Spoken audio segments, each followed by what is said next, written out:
여러분 반갑습니다. 마태복음 말씀 묵상 시간입니다. 우리가 하늘의 권세를 가지고 승리할 수 있기를 간절히 소망합니다.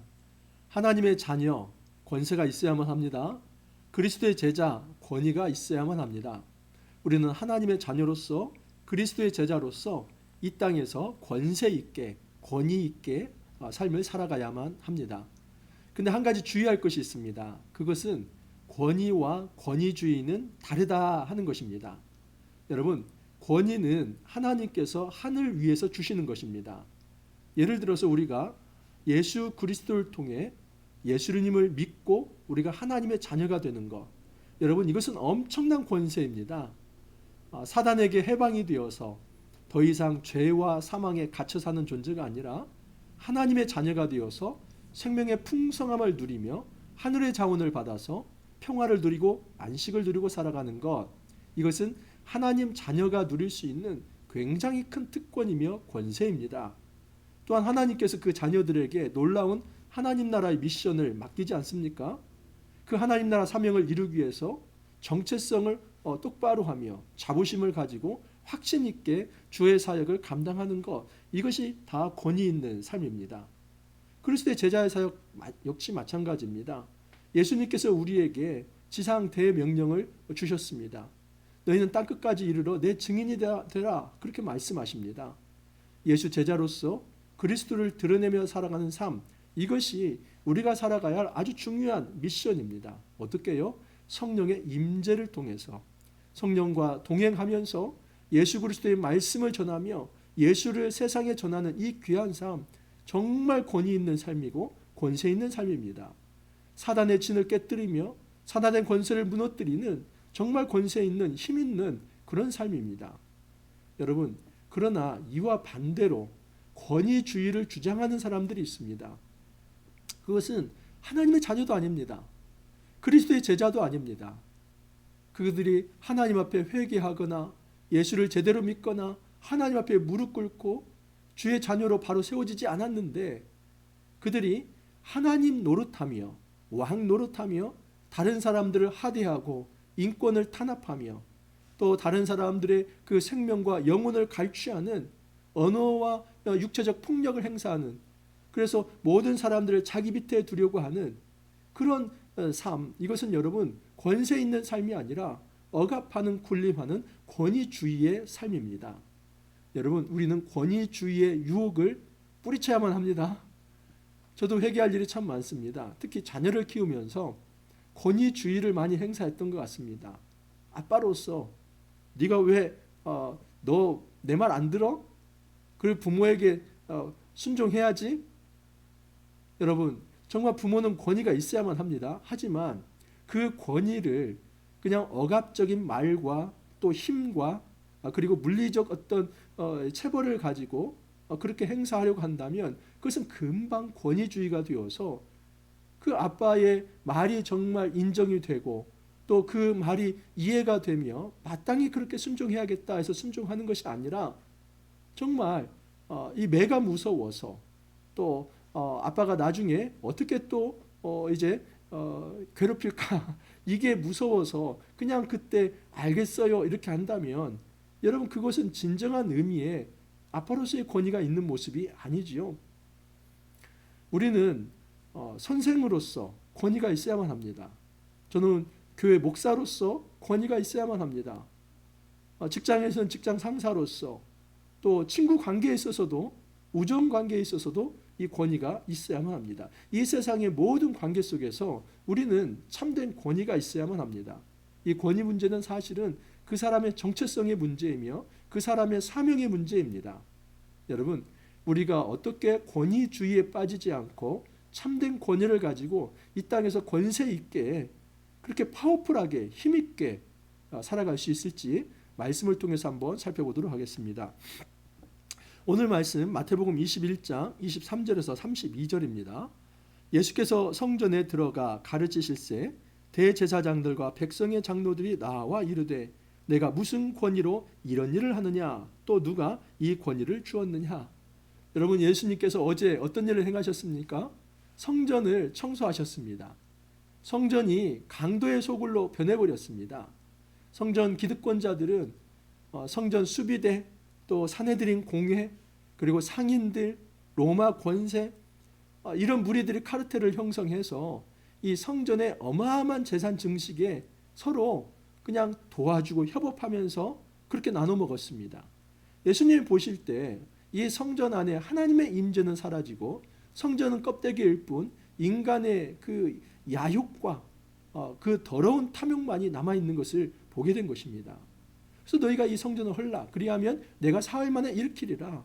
예수님은 그 껍데기밖에 남지 않은 이 건물로서의 성전으로서 이제 하나님께 나아가는 길이 차단되었고 더 이상 이 건물의 성전을 통해서는 하나님 앞에서 하나님 자녀로 살아갈 수 없다는 것을 선언하면서 내가 새로 지으리라 말씀을 합니다. 여러분, 예수님께서 짓고자 하는 새 성전이 무엇입니까? 예수님의 부활, 예수님의 몸 자체가 새 성전이죠. 그리고 예수님과 연합된 교회가 바로 새 성전입니다. 이처럼 예수님께서는 놀라운 새로운 성전 신학을 선포하신 겁니다. 이전까지 유대인들이 가지고 있었던 성전 신학은 예루살렘 건물의 성전입니다. 이 건물의 성전만 크다면, 이 건물의 성전에서 형식적, 제의적 그런 어떤 제사만 있다면 우리 이스라엘 백성은 결코 망하지 않을 것이다. 이것이 여러분 성전 불패의 신학입니다. 사실 이 성전 불패의 신학은 언제 무너졌냐면 바벨론 포로 때 다 무너진 것입니다. 바벨론 포로 될 때 성전에 돌 위에 남지 않고 다 넘어졌으며 무너졌습니다. 여러분, 헤롯 성전 때에 그 지성소 안에 언약궤에 십계명 없습니다. 언약궤 없습니다. 그냥 껍데기일 뿐입니다. 제사장들은 이제 로마 총독이 임명하는 그런 더러운 시대가 되었습니다. 매관매직하면서 그 성전이라고 하는 그 틀 속에서 자기의 유익만 취하는 그런 어떤 이익의 카르텔로 이제 성전이 남아 있었던 것입니다. 예수님은 이 옛 성전 다 무너져라, 그렇게 말씀하시면서 예수님을 통해서 예수를 믿는다면 그 공동체가 새로운 성전이 될 것이다, 그렇게 말씀하셨습니다. 이 새 성전 신학을 반포하자 여러분, 가장 이 말씀을 듣기 힘들었던 사람들이 누구일까요? 그건 성전의 기득권자들이죠. 어제 말씀을 드렸지만 장사하는 사람들이, 그 사람들이 이 성전의 강도들 아닙니다. 진짜 강도들은 배후에 있습니다. 그 상인들을 이용해서 모든 수수료를 챙기며 자기 배를 불렸던 제사장들과 성전의 지도자들입니다. 예수님께서 성전에 들어가서 권위 있는 말씀을 행하시자 대제사장들과 백성의 장로들이 이것을 문제 삼습니다. 근데 재미있는 것은 예수님의 말씀의 내용을 가지고 논쟁을 하는 것이 아니라 이 형식과 틀입니다. 당신이 무슨 권세로 이렇게 행하느냐? 여러분, 이 얘기는 무엇이냐면 왜 대제사장의 허가 없이 함부로 성전 청결이라는 그런 어떤 청소 작업을 네가 하냐? 또 무슨 권세로 대제사장의 위임 없이 다른 사람을 좀 가르치려고 드냐? 도대체 너는 어디에서 누구한테 받은 허가권, 그 권세를 가지고 지금 이 일을 하느냐? 그 권위를 물은 것입니다. 여러분, 대제사장 입장에서는 할 수 있는 얘기겠죠. 왜냐하면 유대 사회에서 제일 어떤 이 권력의 정점이 바로 대제사장, 사내들인 공회이기 때문입니다. 여러분, 그런데 한 가지 생각해야 할 것은 무엇이냐면 네가 무슨 권세로 이렇게 성전에서 가르치느냐, 그렇게 되묻는 묻는 그 대상이 누구냐면 왕이십니다. 예수님이 이 땅에 나귀 타고 오셨다고 해서 왕이 아닌 게 아니라 그는 겸손의 왕, 평화의 왕으로 입성하셨습니다. 하나님의 아들입니다.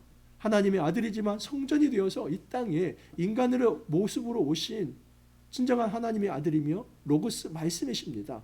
이 엄청난 이 메시아 사건, 메시아가 그들 앞에 임했건만 그들은 그 메시아 앞에 경배하는 것이 아니라 당신 누구냐? 이 지역에, 죄송합니다, 이런 말 써서 그냥 쓰겠습니다. 나와바리. 이 지역의 나와바리는 내가 왕인데 네가 무슨 권세를 가지고 여기에서 허가도 받지 않고 말씀을 전하며 허가도 받지 않고 너희가 이 성전에 대해서 함부로 폄훼하냐? 이런 얘기를 하는 것입니다. 여러분, 이것은 하극상입니다.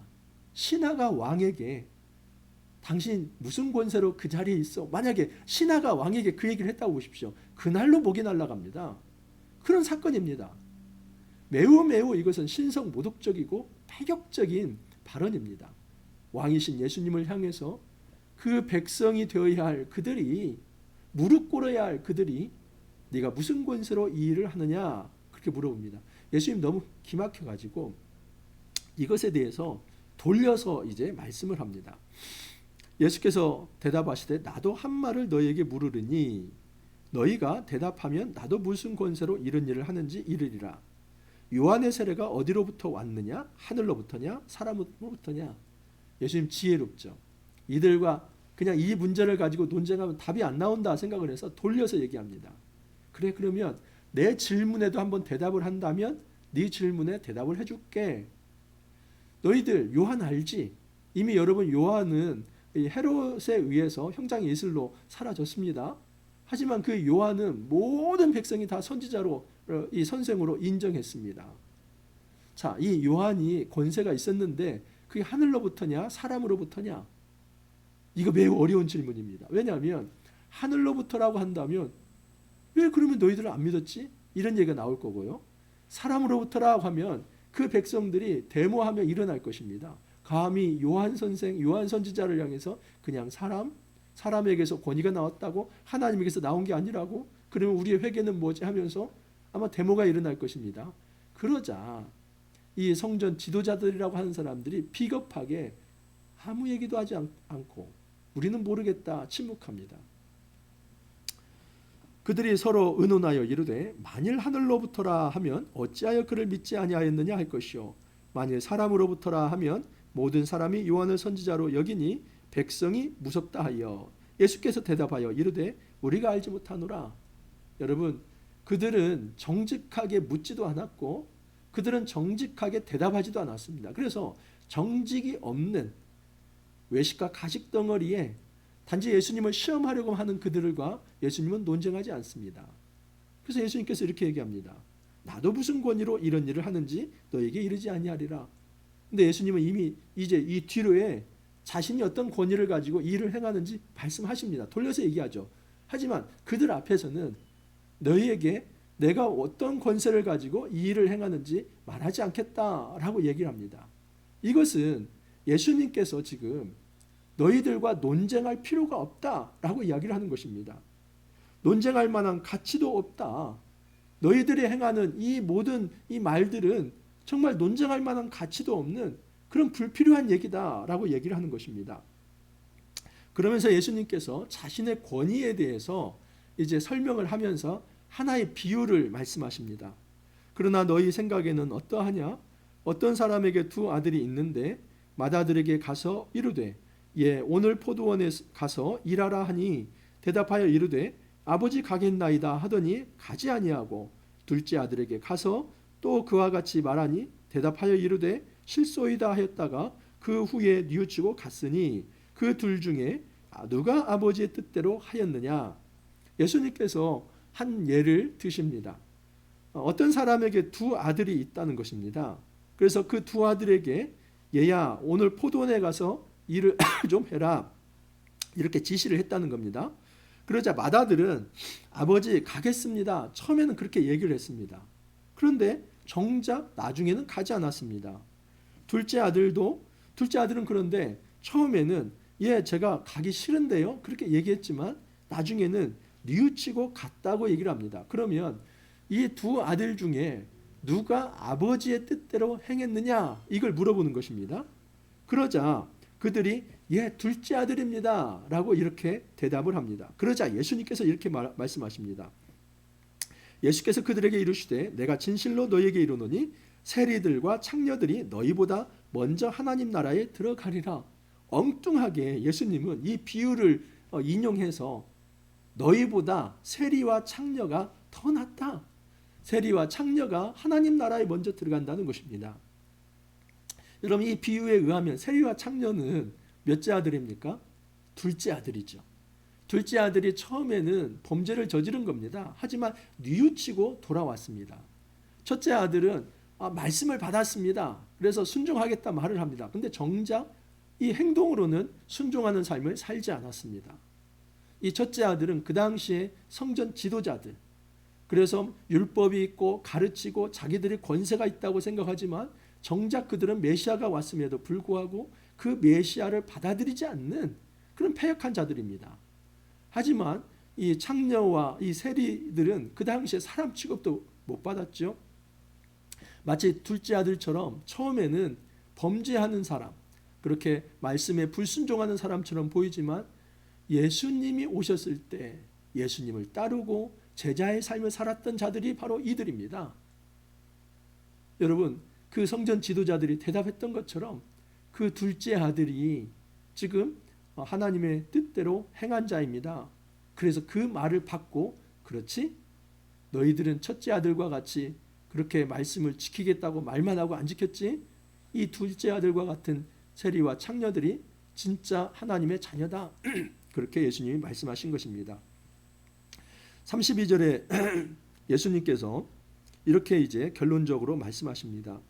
요한이 의의 도로 너희에게 왔거늘 너희는 그를 믿지 아니하였으되 세리와 창녀는 믿었으며 너희는 이것을 보고도 끝내 뉘우쳐 믿지 아니하였도다.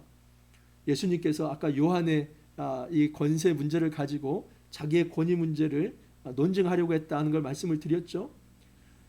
이 바리새인과 또 성전 지도자들, 제사장들, 그리고 장로들, 이들은 그들이 가지고 있는 어줍지 않은 지식과 그 기득권 권세를 가지고 이 세례 요한이 하나님의 선지자로 이 땅에 왔지만 그를 받아들이지 않고 믿지 않았습니다. 하지만 세리와 창녀는 받아들이고 믿지 않았습니까? 예수님은 이것을 인용하면서 지금 이 지도자들은 세리와 창녀보다도 못한 존재들이다, 그렇게 말씀을 하는 것입니다. 여러분, 지금 이 성전 지도자들은 뭐가 문제냐면 권위는 없는데 권위주의에 빠진 것입니다. 권위는 없는데 권위주의에 빠지는 것은 매우 심각한 것입니다. 이것은 우리의 가정에서도 또 일반 사회 조직에서도 교회 공동체에서도 마찬가지입니다. 하나님께서 하늘로부터 권세를 주시지 않았는데 내가 권세 있는 자처럼 행하려고 물리적으로 또 정서적으로 심리적으로 말로 행동으로 그렇게 억압하고 군림하며 그런 폭력적 행동을 한다면 여러분, 이런 권위주의는 결국 망할 수밖에 없습니다. 왜냐하면 그 권위주의는 위선되기 때문입니다. 아무 권위라고 하는 기초도 없이 자기가 권위 있다고 거짓말하는 그런 사기치는 행위, 그래서 힘을 가지고 자기의 그 사기치는 행위를 정당화하려고 하는 그 권위주의이기 때문에 언젠가는 다 들통날 수밖에 없습니다. 주님께서 우리에게 원하시는 것은 하늘의 권세를 인정하라는 겁니다. 우리가 어떻게 권위 있는 삶을 살 수 있을까요? 여러분, 권위주의는 배격해야지만 우리가 권위 있는 삶을 살아야만 합니다. 어떻게 가능할까요? 그것은 예수님을 참된 하나님의 아들로 받아들이는 것입니다. 내가 하늘의 권위를 받는 첫 번째 방법은 하늘의 권세를 인정하는 것입니다. 나의 힘과 나의 능력이 아니라 이 하늘의 권세를 가진 예수님이 진정한 하나님의 아들이며 왕이며 그분이 절대자이며 그분을 통해서 모든 하나님 나라가 완성된다 하는 이 모든 권세, 권위를 인정하는 것입니다. 그 순간 우리에게 권위가 위임됩니다.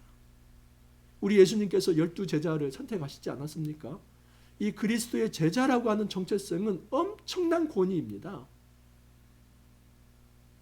여러분, 우리는 대한민국 국적을 가지고 있지요. 또 어디 시민, 그런 어떤 이제 정체성이 있지 않습니까? 근데 이 대한민국 주민등록증, 이거 그 여권을 가지고 있는 거 아무것도 아니라고 생각할 수 있습니다. 그런가 보십시오. 우리가 그 주민등록증과 여권이 있을 때 대한민국에서 받을 수 있는 혜택들이 너무나 많습니다.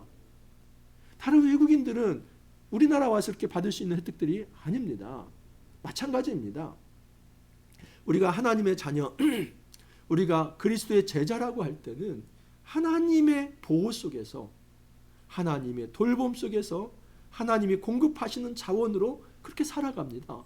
엄청나게 권위 있는 존재입니다. 그러므로 참된 권위는 하나님을 왕으로 모시며 우리 예수 그리스도를 메시아로 인정하며 그 예수님을 마음으로 받아들이고 믿으면서 우리가 하늘의 권위로 덧입는 것입니다. 주님께서는 너는 이제 내 것이다. 너는 이제 사단의 자녀가 아니라 하나님의 자녀다. 너는 세상에서 고기를 낚는 어부가 아니라 사람을 취하는 진정한 그리스도의 제자, 증인의 삶을 살 것이다. 우리가 예수님 안에서 공동체를 이루며 예수의 제자로 살아간다는 거, 이거 정말 쉽게 생각하지 않기를 바랍니다. 우리에게 놀라운 권위가 있기 때문입니다. 하지만 이 권위를 권위주의가 아닌 진정한 섬김의 권세를 가지고 사용할 수 있기를 바랍니다. 하늘의 권위는 힘과 억압이 아니라 섬김과 사랑을 통해서 나타나기 때문입니다. 주님도 그의 권위를 그렇게 섬김의 도를 통해서 나타내 주셨습니다. 우리에게 있는 이 하늘의 권세, 섬김의 도를 통해서 진정 이 땅에서 권위 있는 삶, 그렇게 살아갈 수 있기를 간절히 소망합니다. 기도합니다. 주님 감사합니다. 저희들에게 하늘의 은혜를 허락하여 주시고 하나님 백성으로 살아갈 수 있도록 주님 이끌어 주시니 감사합니다.